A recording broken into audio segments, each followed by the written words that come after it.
Une cathédrale n'est pas seulement le plus prestigieux des lieux de culte où les chrétiens pratiquent leur foi. Au cœur de la cité, elle sert aussi à manifester la grandeur d'un peuple, à exprimer l'âme d'un pays. Sur l'île de la Cité, en ce milieu du XIIe siècle, la vieille cathédrale est devenue trop petite pour les Parisiens. Maurice de Sully, un évêque visionnaire, se met alors en tête d'en bâtir une nouvelle, la plus belle qu'on ait jamais vue. Venu de l'Europe entière, pendant les 100 ans que dure le chantier, tout un peuple d'artisans travaille à Notre-Dame, l'œuvre commune. Étape après étape, Notre-Dame se fait visible.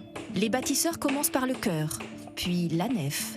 À l'ouest, sur le parvis, ils élèvent une façade avec ses tours, presque jumelles. Sur les portails, les sculpteurs donnent libre cours à leur verve, offrant aux fidèles, souvent illettrés, une gigantesque Bible en images.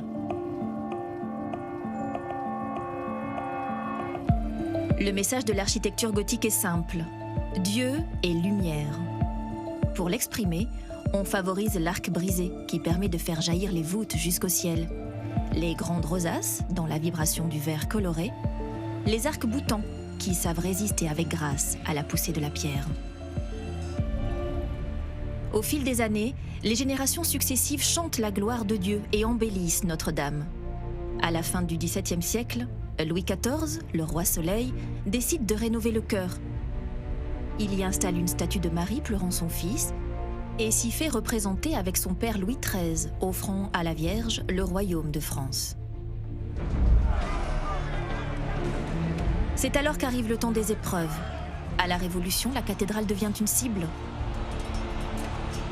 On pille son trésor, on arrache ses fleurs de lys, on décapite les statues de ses rois. Le sacre de Napoléon se déroule dans une cathédrale dégradée. Notre-Dame est en danger de mort. Certains songent même à la démolir. Heureusement, un écrivain vient à la rescousse.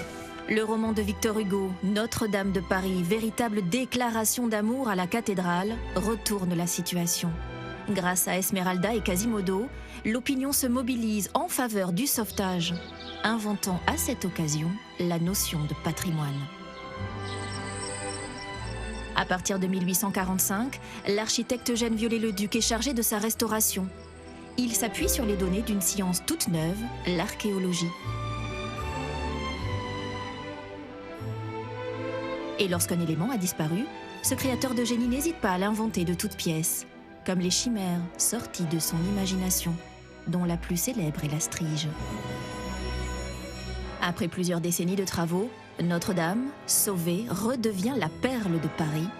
Porteuse d'espérance de par sa vocation, elle a toujours réussi à surmonter les épreuves.